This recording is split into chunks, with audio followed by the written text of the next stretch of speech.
Dear viewers, welcome to this first episode of One on One for the year 2021.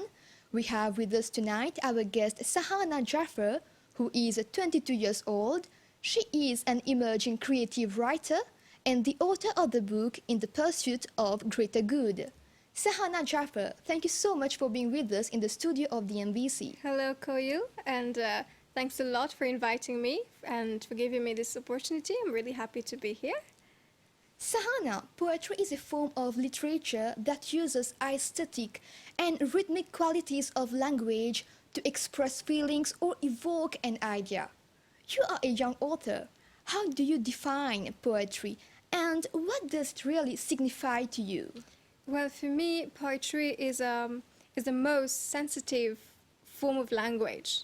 It is at the same time complex, yet beautiful, and it's powerful in itself. It has the capacity to evoke different feelings, different messages, different images. And for me, it's the most beautiful form of language. It's universal. I completely agree. I think the main function of a poem is to convey an idea or express feelings, but in a beautiful language. The poem paints a picture of what the poet feels about a thing, a concept, an idea, or even an object. The main purpose of poetry in itself is to transmit certain emotions, certain messages. It allows the writer to express himself, and as well as the reader also to feel that emotion and to relate to that feeling. Definitely. Sahana, is creative writing a passion that you have developed since childhood? Well, I loved writing even before I knew how to write. I remember when my father was working on his desk, I used to sit next to him and he will give me a piece of paper and a pen. I would Just write. scribbling. Exactly. And I always loved fiction writing, specifically, to put my imagination on paper. But poetry, I developed this love for poetry later in my teenagehood. It was due to my classes, my poetry classes. But fiction writing, it was here way before, like in the womb of my mother. We can also say that writing can also take the form of like a healing process. I mean, when you're writing at that moment, you are truly connected to your mental state, to your feelings, and you all transmit that energy into words. Don't you think so? Indeed, the words of a writer, it describes that person in itself, the soul, what's hidden inside. It's pure, it's blissful, it's beautiful. It's the person's soul talking. Like we've said, poetry is a type of literary work that may convey a thought, describes a scene, or even tells a story, but in a concentrated lyrical arrangement of words. Poems can be structured with rhyming lines and meter, but we also have poems that can be a free form which follows no formal structure. Share with us the different types of poetry that we have and which style do you usually follow? Well, to be honest, I'm very strict when it comes to the structure, because I believe the structure of a poem is what makes it a poem, or else it will be a verse, it will be a passage, a paragraph, or ballad, or even a song. But that specific type of structure that you follow is what makes it a poem. It's what makes it what it is. And in my poems, I used 4 types of structure mainly. I made use of a lot of pastoral. Pastoral, that is, I convey something with the use of fantasy, like I shift from reality and I bring the reader to fantasy. Rhymed poems, as you said. Sonnet as well, that creates that musical, melodious feeling to it. And epics. I made use of, there is 2 epic poem in the book. That is, it focuses on the use of mythical creatures, history, or mythologies, for example, or even references to prophetic prophetic stories. That's interesting. So can we say that you are more on the traditional side? Indeed, I am very, very traditional when it comes to poems, because I've had a formation, I should say, more towards the classic poems. I read a lot of classic poets' work, so I think maybe that's why. I think yes, even I'm very passionate about literature, and I do believe that there is a certain beauty and fascination hidden in traditional poetry, where the author has to craft their words by following certain meter and rhythm as well. It is. It's what makes that unique in itself, because poetry is a unique form of language, of conveying a message. It's not like any other. That sophistication is what makes it distinguished. And for this to happen, you have to stick to the structure. Totally. You have actually published your first book last year, which is The Pursuit of Greater Good. It is a collection of poems, and the main ideas, I think, revolve around life, death, vice, and fears of human beings. Sahana, what motivated you to actually talk about these themes in your book? Well, at the beginning, the main idea was to connect with people. I wanted to write also to convey my feelings, but at the same time do something that the people, that the readers could connect to. And I came at a conclusion that if I want to achieve this, I have to adopt themes that I myself experience, but also everybody can relate. And that themes that are connected to humanity in itself. For example, if I talk about vices of our daily defiances, I'm sure that people will be able to relate to that. For instance, if I talk about the illusions of the media or how it's impacting on humans, on the female body, etc., I know that people in some way are connecting to that emotion. And that's what creates the heavy emotions behind that book. I think you are right. These different themes that you have actually chosen are actually quite universal, we may say. I mean, in some way or the other, every individual has had a little bit of experience on those motifs, and in some way, it allows the reader to connect more to your writings. For instance, I have a poem called I Crave. I don't know if you came across it. I was able to trigger the imagination actually to make boys who do not actually read poems. I'm not being stereotypical, but that's true. This specific poem actually attracted a lot of boys because it actually convey a specific essential message. For instance, if I talk about an ex or your past lover or whatever, I made use of the bed and the metronome. So I kind of ensure that they are getting the emotion behind. You have also chosen an interesting title for your book. What do you really mean by the pursuit of greater good? Well, I'm always really good with titles, even for my assignments. But specifically, why this title? It's because it relates to the main purpose of the book.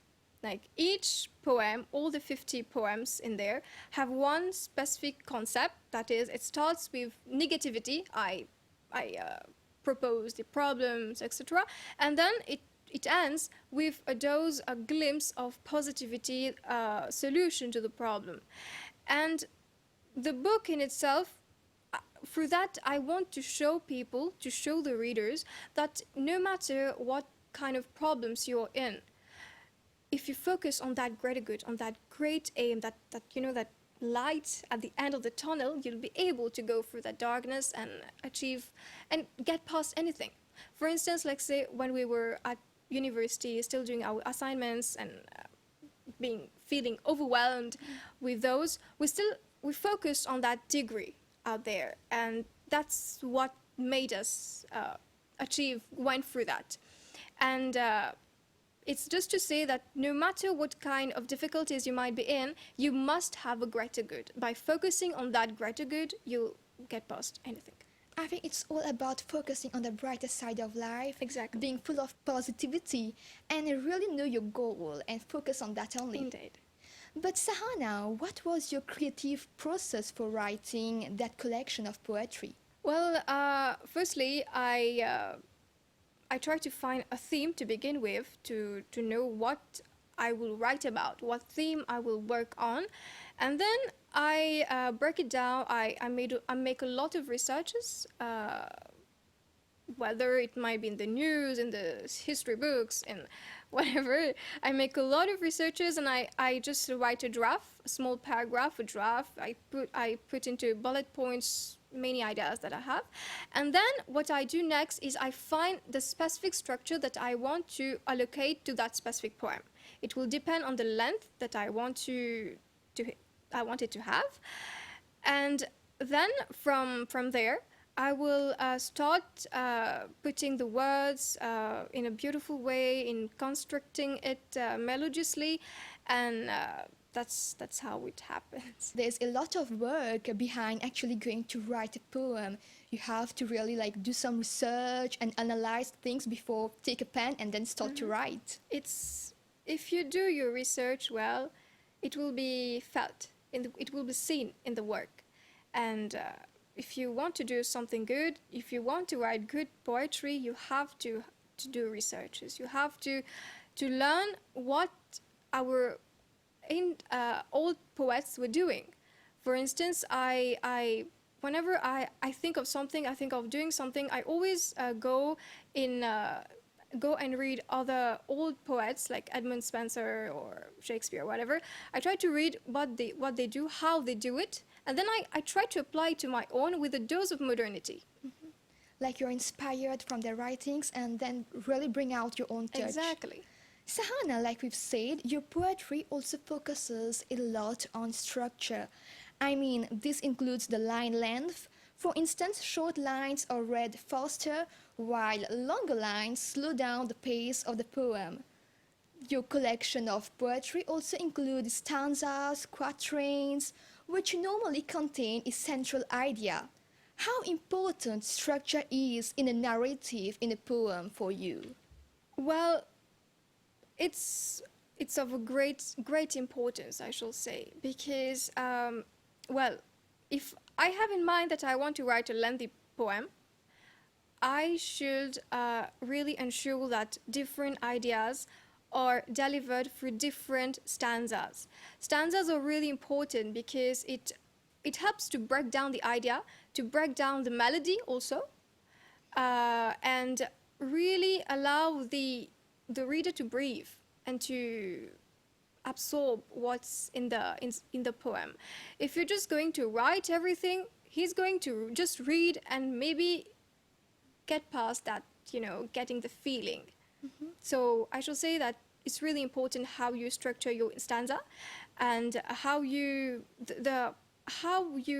make it resonates.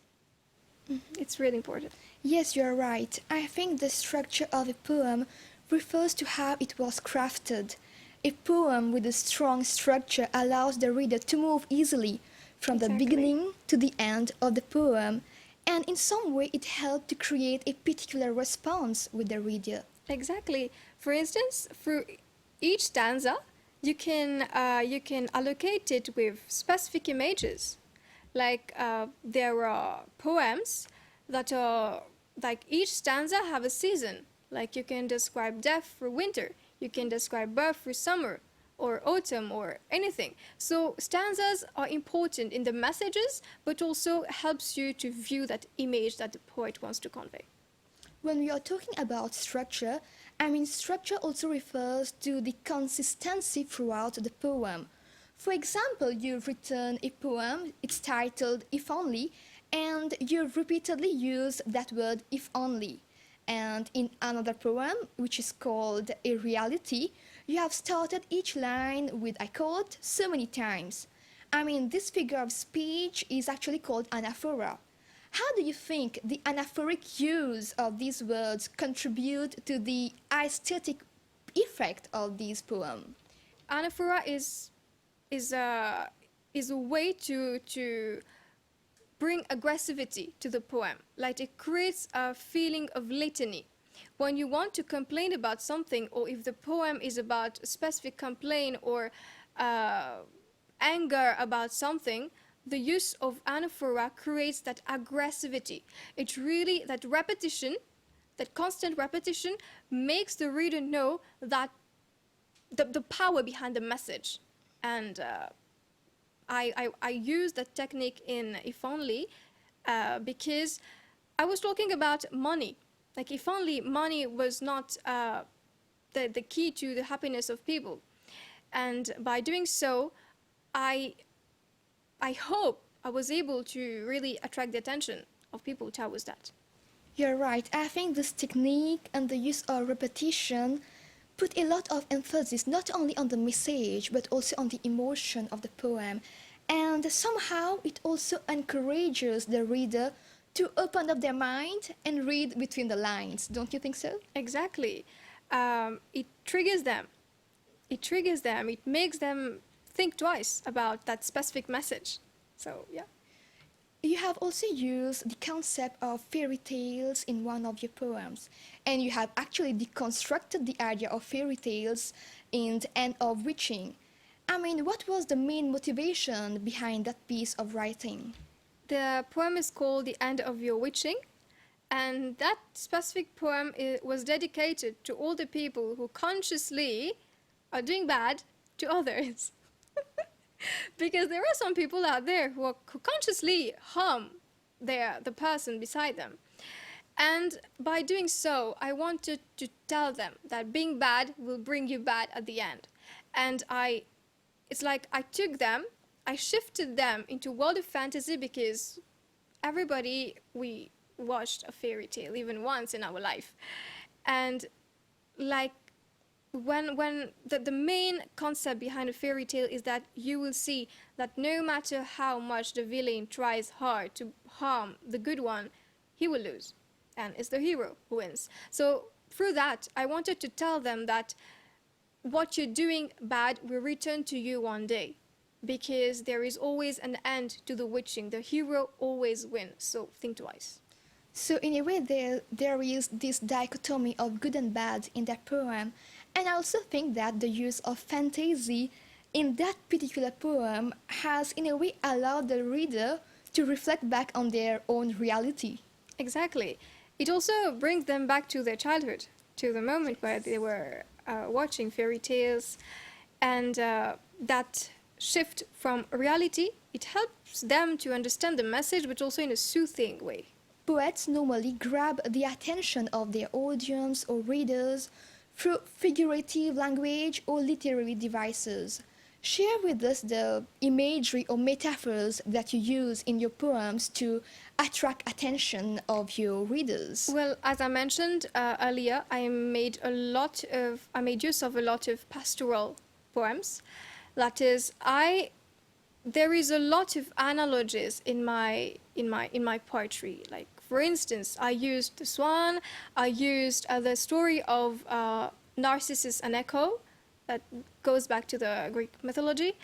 I made use of a lot of other themes, like, for example, the angels, nature, the revenge of Mother Nature, to describe how the world we're living today, climate changes and everything are deteriorating. And my favorite analogy is the masquerade ball. I actually made use of a masquerade ball to tell the readers that at the least expected moment, your sins will get back to you. Like, you were in a ball and you're dancing and there is a killer behind a mask, and you will not know when he will put that dagger into you. And that killer behind a mask is your sin, or your sins, that will come back to you one day. So that's such an interesting analogy. Thank you. But Sahana, you've mentioned about pastoral poetry. Could you elaborate a bit on what is it exactly? Well, pastoral poetry is all about spreading a message through use of fantasy, through the use of Nature, maybe? nature or fantasy or prophetic histories or Greek mythology or gods also different like I don't know, maybe like I said, I made use of the story of Echo and Narcissus, like, or Zeus, or you know, all these things by using magic or fantasy or even fiction, science fiction. it it creates that pastoral poem. I think poetry really has that quality to evoke imaginative awareness about things by using a specific diction or rhythm or meter. Sahana, the cover of your book In the Pursuit of a Greater Good, actually bears the image of a swan. Tell us about it. um, the swan, well, I personally love the swan. But also the swan has a very how should I say, divine connotation to it. Back in the Greek mythology, for Aphrodite, the swan was a symbol of divinity, of peace. For Apollo, the swan was an image of beauty. And that specific connotation to that animal, actually, it carries with it all the concepts that I included in my book, all the themes that are included in the book. Uh, that is that feeling of positivity, of peace, and which is why I use that animal specifically to put to like symbolize my book. I think the image of the swan also represents transformation, right? And your last poem is also titled Like a Swan. What is the meaning behind that poem? Well, you know, the swan, we all know that it's a gracious animal. When you see it on the lake, or even if we all watched the Swan Lake in our childhood, I guess. It's a beautiful and gracious animal. And through that poem, I wanted to tell people that you should not be scared or insecure about your differences. Because just like the swan swimming on that black lake, she's white, and there on that dark lake in the night, she's distinguished. In the middle, there's a lot of fish, there is a lot of pigeons. You are that. Picture yourself as that swan and look at the swan. It's not because of its differences that it will think that it lacks something or that it's not like the others. Your differences are what makes you beautiful. The poem has two analogies, that is just like the swan on the black lake or the red fox in the white snow. Like, just picture this. You are either the white swan or that red fox, and your difference is what makes you beautiful. But not everybody will appreciate that. Yes, and I think that image of the swan also conveys the idea that you really have to focus on yourself, on your growth, and just Exactly. try to be the better version of yourself every day. Exactly. No matter if anybody else are not liking what you do or do not like you in person, just be the swan and do not care about them. Totally agreed. Sahana, what are the features in poetry that you believe contribute to its emotional reception to an audience? Well, it depends on the sounds that you're able to create. For instance, if you're doing like a poem with a two-lined, with the same sounds or continuous sounds, the capacity of creating melody through your poems will ensure how much the reader will feel the feelings behind that. But also the use of the required words, of the required images, is everything is connected to each other to like attract. It's also about maybe choosing the right words. I think like words are like the threads that connect the emotion of the reader and the poet. Exactly. Where to place the words also are important. Like you said earlier in the poem If Only, like the constant repetition of that specific word attracted the curiosity, will trigger the audience in some way. And yes, But Sahana, do you actually plan to write a novel maybe someday? why not? Well, as I mentioned earlier, I was always in love with fiction writing. I then afterwards developed poetry, but I have the full intention of writing one. Why not two, three? I don't know, but I will be on that project, and that will be soon. We are actually drawing towards the end of this episode, but before that, Sahana, any advice or any anecdotes you would like to give to our youngsters to encourage them maybe to follow their passion and really give wings to their dreams like you are doing? Well, you know, in life, I know that we are young, we sometimes face a lot of difficulties in terms of support, in terms of the information concerning the specific field that you love. Maybe sometimes you will feel that the lack of support, even from your parents, sometimes will create a lot of problems for you.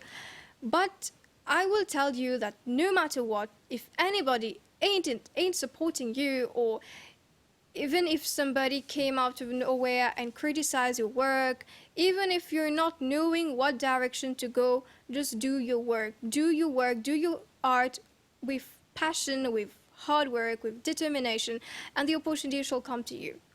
And also, no matter if nobody is supporting you, you shall be your own support. And keep focusing on your art, and you shall achieve one day. Thank you so much, Sahana. It was such a pleasure to have you on the set of One on One, talk about literature, and really know more about your love for poetry. Thank you for inviting me here. It was a great pleasure for me to convey that and possibly let people know, people who will be watching this episode. And I thank you. And you're doing a great work with artists. Thank you so much. You're welcome. Ladies and gentlemen, we have now come to the end of this episode. Thank you so much for your time. We hope to catch you next week at the same time, same channel for the next episode of One on One.